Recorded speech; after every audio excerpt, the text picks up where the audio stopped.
beautiful Mekong as introduction into the topic and my bald head. Five questions and two possible outcomes game.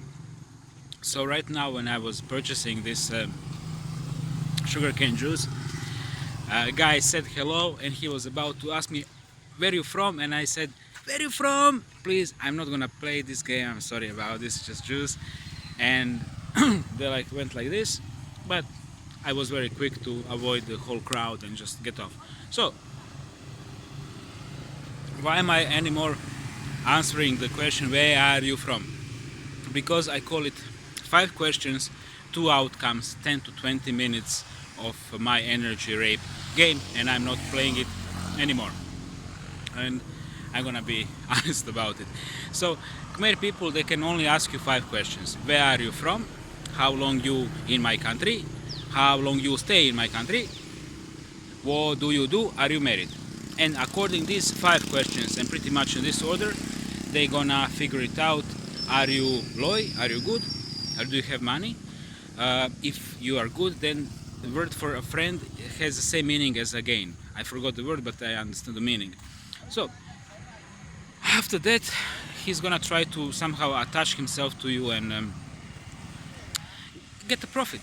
You are simply a profit. That's it. That's the relationship. It's very practical, extremely practical, and always like that. Always, in 100% of cases, always like that. In my 5 years for experience from Thailand and Cambodia, absolutely and always same 5 questions. And then other outcome is chock. That means you are abloy. That means you are a piece of shit. And my last conversation I had with them when I was traveling from Phnom Penh to Ratanakiri was in a bus, and please know that was like in that time when I was fighting for my life from a Ebola superbug. There was simply incident. Guy came to me, and it was like this: where are you from? Croatia, Russia, Croatia. You know, and then he turns to his guys, Barang, have me in America, Russia, Russia, bo, hablo i Chock Barang, Chkay. Like a white dog, he's from Russia, he's not from America, something like that. Interesting. Thank you. Very politically correct. You learned that from Obama, maybe. And then on questions, long time here. Oh, cow, who long time here? No work, something like this. Like up me and then they go, oh, Chkay, bo, like piece of shit. And then he goes me, hey, sir, are you married? Like, what the fuck? And I'm answering politely, nicely. And I'm feeling again like I'm boiling inside, and I'm feeling like I'm sweating and drained from the energy, and what the fuck, again being raped from them. This is not the first group rape like that. You know, when you hear like judging you, you know, like chinga, like all the words, like all the worst words. And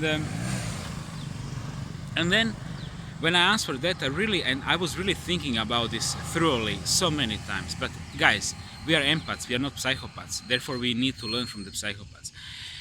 And I was like, and I never had enough heart to tell them, you know, till that point, please, just no need, it's okay.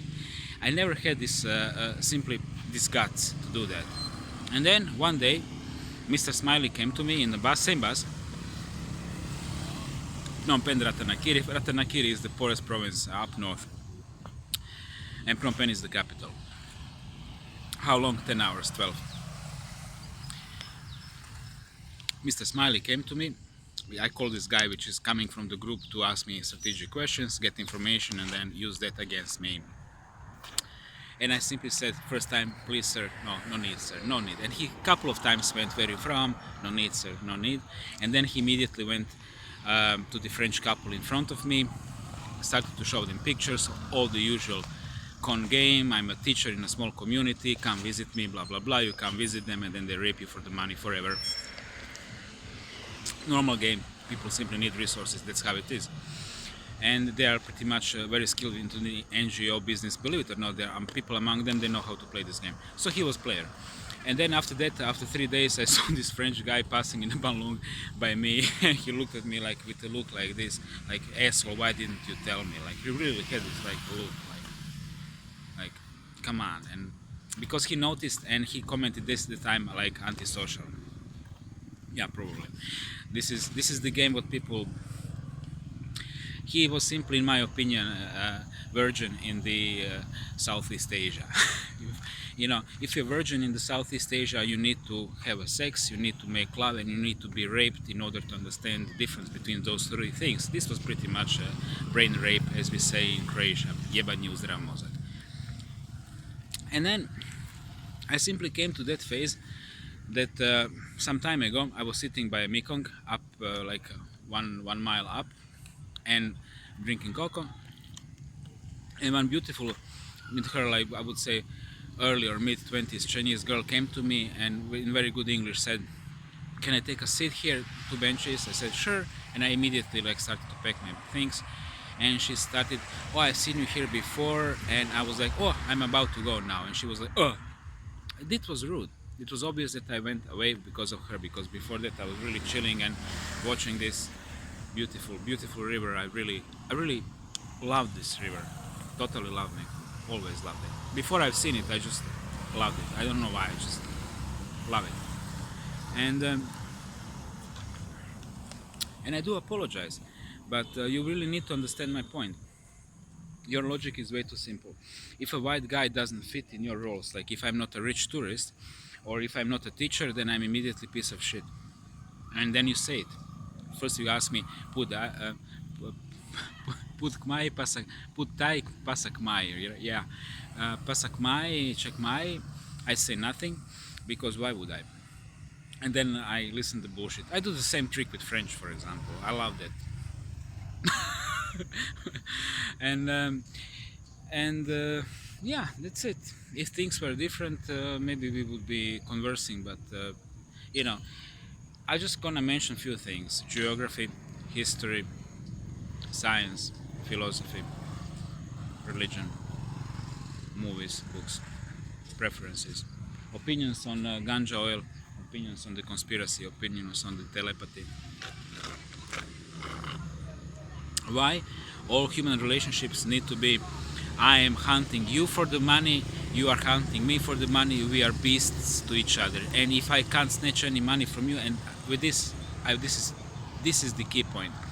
There are always other two outcomes when sometimes they like ask you straightforward for the money, like pram dollar, and if you don't give them chokbo, but the main thing is, if they can't gain anything, then they are going to the reserve game, and this reserve game is what I'm trying to block when they approach me. Reserve game, let's shit on him, and this way let's elevate each other.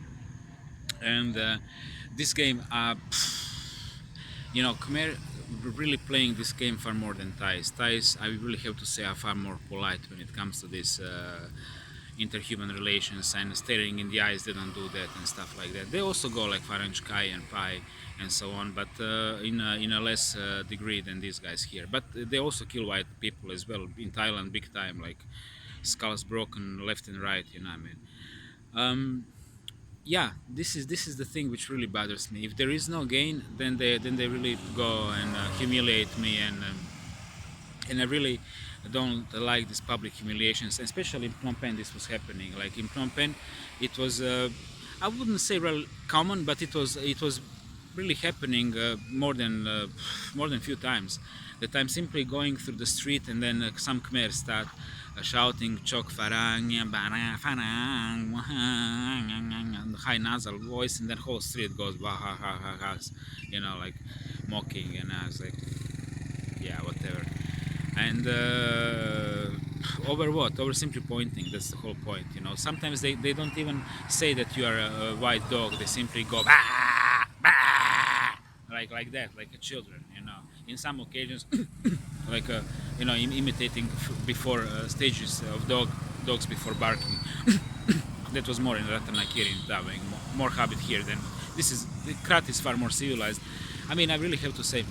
The worst was the Phnom Penh. Phnom Penh was absolutely the biggest shithole when it comes to the interhuman relations, because especially I was living in the Wat Phnom area, which is notorious.